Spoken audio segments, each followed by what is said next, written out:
വയനാട്ടിലെ ആളെക്കൊല്ലി ആനയെ പിടികൂടാനുള്ള ദൗത്യം തുടരുന്നു. ബേലൂർ, മഗ്ന, മണ്ണുണ്ടി കോളനി ഭാഗത്തുള്ളതായി റേഡിയോ കോളർ സിഗ്നൽ ലഭിച്ചു. ദൗത്യസംഘം സ്ഥലത്തെത്തി. വിവരങ്ങളും വിശദാംശങ്ങളുമായി ഞങ്ങളുടെ പ്രതിനിധി ഷിബു CV ചേരുകയാണ്. ഷിബു, ആനയുടെ ഇപ്പോഴത്തെ അവസ്ഥ എന്ത്? പ്രകോപിതനാണോ? ഏതൊക്കെ തരത്തിലാണ് റേഡിയോ കോളർ സിഗ്നലുകൾ നൽകുന്ന നിർദ്ദേശം? ഇപ്പോഴത്തെ അവസ്ഥയനുസരിച്ച് റേഡിയോ കോളറിൽ നിന്ന് സിഗ്നൽ ലഭിക്കുന്നില്ല എന്നുള്ളതാണ് വനം വകുപ്പ് അധികൃതർ അറിയിച്ച ഒരു ഏറ്റവും പുതിയ വിവരം. രണ്ടാമത്തെ കാര്യം, ആന രാവിലെ പ്രത്യക്ഷപ്പെട്ട സ്ഥലത്തിന് ശേഷം പിന്നീട് ആനയെ നേരിട്ട് ആരും കണ്ടിട്ടില്ല. അതുകൊണ്ട് തന്നെ ആനയെ ഇനി ലൊക്കേറ്റ് ചെയ്യുക എന്നുള്ളതാണ് ഏറെ ശ്രമകരമായ കാര്യം.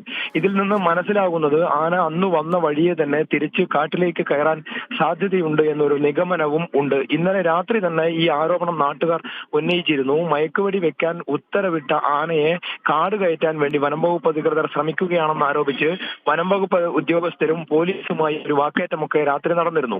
അതിനുശേഷമാണ് ആ പ്രദേശത്ത് നിന്നും മാറി കുറച്ചു ദൂരെയുള്ള ചേലൂർ പ്രദേശത്ത്, അതായത് കാട്ടുകുളം, തിരുനെല്ലി പഞ്ചായത്തിലെ കാട്ടുകുളം ചേലൂർ പ്രദേശമാണിത്. മണ്ണുണ്ടി കോളനിക്ക് സമീപമാണ് ആനയെ കണ്ടത്. ഇത് കർണാടക വനത്തോട് ചേർന്ന, അതായത് കർണാടക വനത്തിലേക്ക് ആനയ്ക്ക് സഞ്ചരിക്കാൻ കഴിയുന്ന എളുപ്പ വഴിയുള്ള സ്ഥലമാണ്.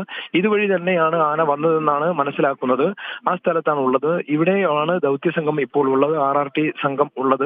വനപാലകരെല്ലാവരും ഉണ്ട്. മയക്കുവെടി വെക്കാനുള്ള വിദഗ്ധനും എത്തിയിട്ടുണ്ട്. കുങ്കിയാനകളുണ്ട്. മുത്തങ്ങയിൽ നിന്നുള്ള വിക്രം, സൂര്യ എന്നീ 2 കുങ്കിയാനകളെ ഉപയോഗിച്ചാണ് മയക്കുവെടി വെക്കാനുള്ള ശ്രമം നടക്കുന്നത്. അതുകൊണ്ട് തന്നെ ഈ ശ്രമകരമായ ഒരു ദൗത്യമാണ് ഇനിയുള്ള മണിക്കൂറുകളിൽ ഉണ്ടാവുക. ആനയെ കണ്ടെത്തിയാൽ തന്നെ ഇനി ചൂട് കൂടുന്ന സമയമായതിനാൽ ഉച്ചയ്ക്ക് ഈ സമയങ്ങളിൽ സാധാരണ മയക്കുവെടി വെക്കാറില്ല. സാധാരണ ഇനി വൈകുന്നേരം വരെ കാത്ത് ചൂട് കുറച്ച് ശമനം വന്നതിന് ശേഷം, അല്ലെങ്കിൽ ആനയെ മയക്കുവെടി വെച്ചു കഴിഞ്ഞാൽ വീണ്ടും തണുപ്പിക്കാനുള്ള വെള്ളമൊക്കെ ലഭ്യമായ കൃത്യമായ കുങ്കിയാനകൾ ഉപയോഗിച്ച് കയറ്റിക്കൊണ്ടുവരാനുള്ള സൗകര്യമൊക്കെ ഉള്ള ഒരു സ്ഥലം ലൊക്കേറ്റ് ചെയ്യണം. അതാണ് ഏറെ പ്രയാസകരമായ ദൗത്യമായി ഇപ്പോൾ നേരിടുന്നത്. ഏതായാലും എല്ലാ പഴുതടച്ചുള്ള ജോലിയാണ് ഇപ്പോൾ വനം വകുപ്പിന്റെ നേതൃത്വത്തിൽ, RRTയുടെ നേതൃത്വത്തിൽ നടക്കുന്നത്.